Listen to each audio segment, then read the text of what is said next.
So the reason why we're getting together here today is because question 4 was passed yesterday, and question 4 places the Cannabis Control Commission and the regulation of marijuana in the state treasurer's office. We have been preparing for this for a very long time, ever since the ballot question was approved to be on the ballot. And so we are ready to work collaboratively with folks in order to get this up and running. I am happy to answer questions, but the reason why I wanted to make this opening statement is that there may be those who don't realize that it actually is coming to the state treasurer's office. The legislature signaled that they definitely mean to change this law, either the taxation rate or regulations, or maybe even the makeup of the commission, I'm not sure. Is that giving you pause? How are you going to deal with what could very well be a new law? Well, to be candid, the timeline, which is an issue, is so short that we actually issued a request for qualifications prior to the ballot question being passed, because we recognize that it is, as it stands today, it is our responsibility. We have a lot of depth and knowledge on the operation of a safe and a well-run Cannabis Control Commission, and we need to proceed forward. We have had conversations with the legislature and with the governor, and we intend to work collaboratively with them. There are many pieces of the ballot question that I have publicly stated need to be looked at. I think that everyone recognizes that the revenue piece is really a problem and in direct comparison to other states. And many people I spoke to who were voting for the question would say to me, we're going to get lots and lots and lots of money. And I'd say, no, we're not.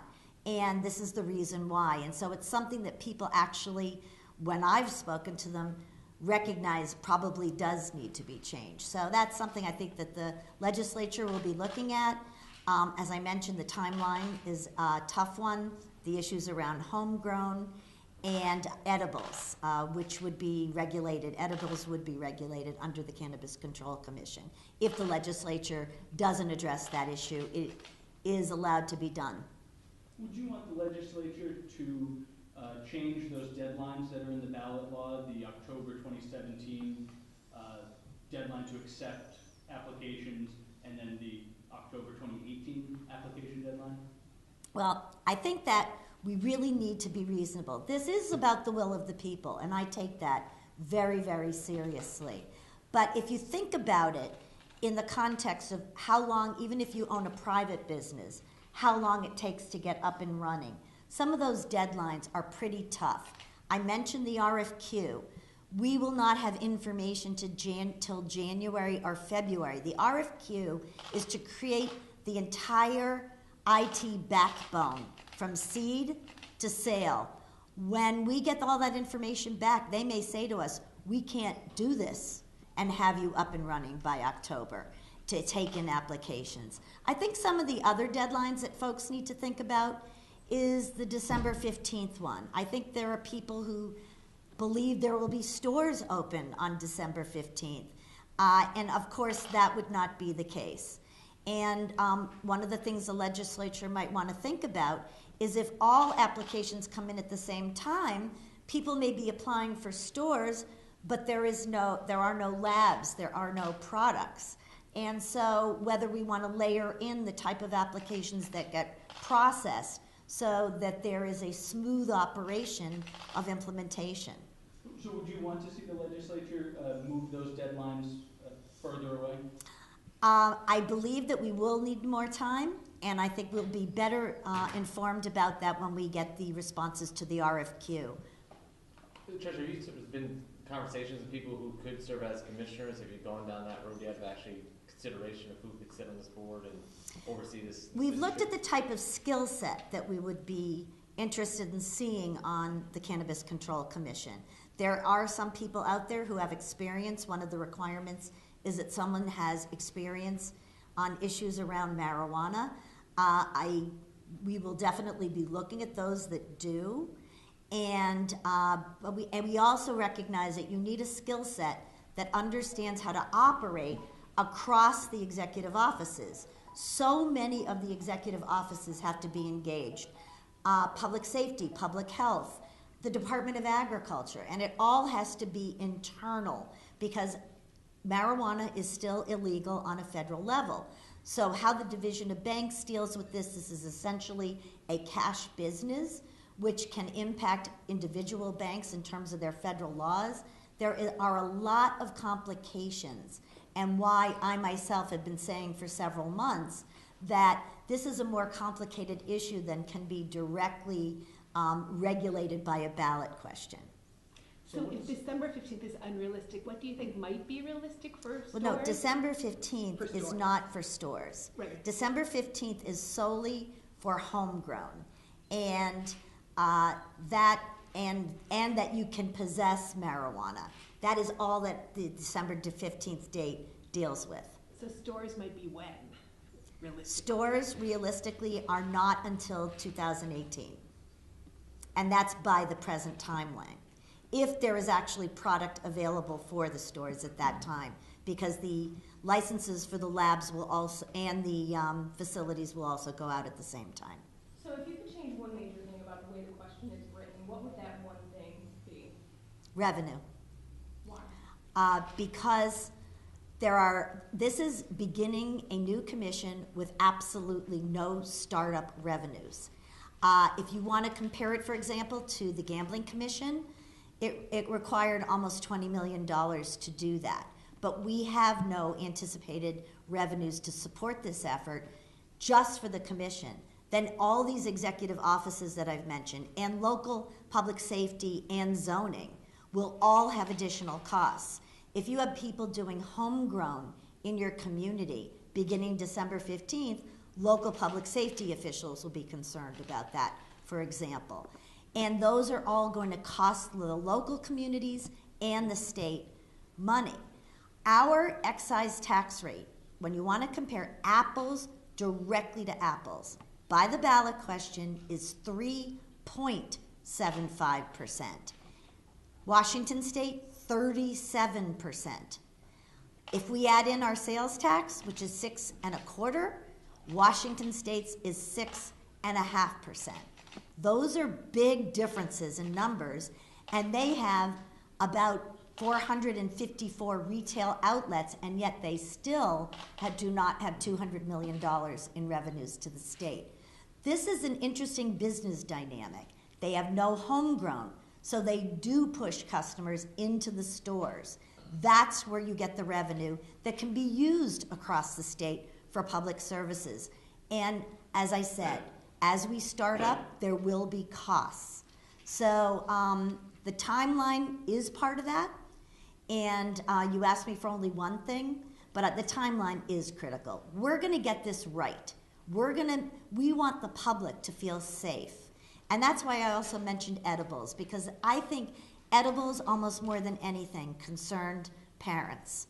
And so I really feel strongly, in the same way that Washington State regulated their edibles, that is the way in which we should do it here.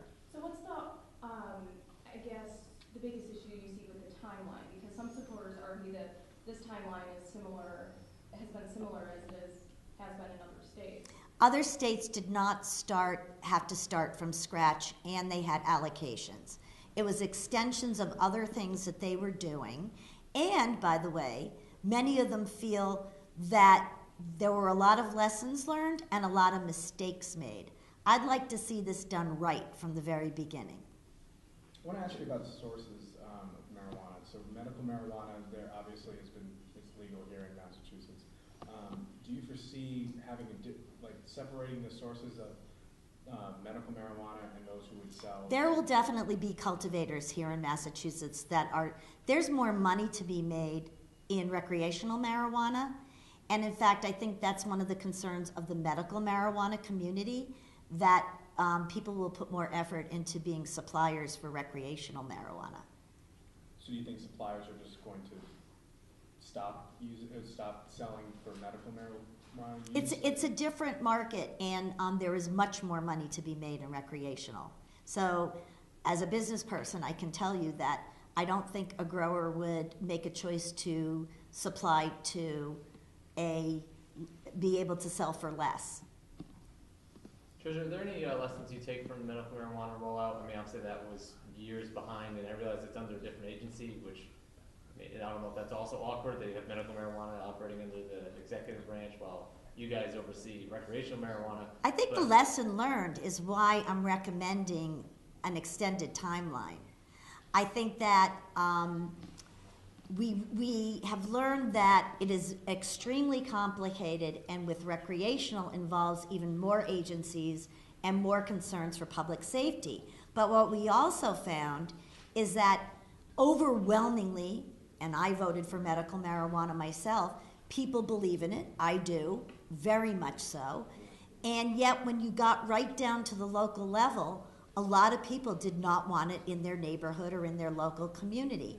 Therefore, if we can do this correctly, if we have the resources to do it correctly, we have the time to get it right, which we can, then I believe we can build greater confidence in the public and work with local communities to make this something that that when it gets down to brass tactics is not scary, when people realize that a retail store can open up right next to their CVS or their Walgreens. I guess that being said, when would you want to see the legislature just act on this and sort of finish its work on crafting maybe changes to the bill? Springtime, is there a timeline in your mind? Well, I believe that it probably won't happen till after the first of the year, given the time of the year that we're working in. But I do, I've heard from the Speaker, I've heard from the Senate President and the Governor that should this pass, everyone recognizes the limited amount of revenue streams that seem to be coming from the actual ballot question, that is a reasonable thing to be thinking about. If I'm sure even all of you would, when you start to think about the IT issues, the backbone, doing the RFQ process, hiring the right people into an organization to run it, that being able to begin taking in applications in October. And one of the things I want to emphasize is when you bring the applications in October and you need to do a thorough investigation of each applicant, should you not be able to turn that around in 3 months, it's automatically approved. That is highly unusual compared to what we do, for example, at the Alcoholic Beverage Commission. We need the opportunity to be able to do our due diligence and do it right. So then what is a tax rate that you think would be better in order to get you to at least break even? Well, I can't give you the break-even numbers because this is all theoretical at this time. But what I can tell you is what nets out to the state on an application is only $18,000. When you think about issuing licenses for the casinos, you were talking about millions and millions of dollars and a bill that did send revenues back to the cities and towns. And I always like to say, when we talk about cities and towns, we're not talking about the buildings, we're talking about the people. And so if there's going to be a financial benefit to the people of our communities, after we all put in so much effort to get this done, it really should be significant. So Washington State has 37%, and they're up to, with 450 stores, about almost $200 million. That begins to be real money that gets back to the communities. But the way we're looking at it now, there are different calculations, but it's somewhere around 50 million, and that is without taking into consideration the startup costs. The treasurer can take one more question. So are you suggesting double-digit tax rate? Absolutely. Okay. So Colorado is 29%. That's their excise tax. And I think there are other complicating things for the communities too that will come into play as they begin to actually see implementation, and that a lot of people who support recreational marijuana will begin to want more regulation just to make sure that it's safe and in the right places.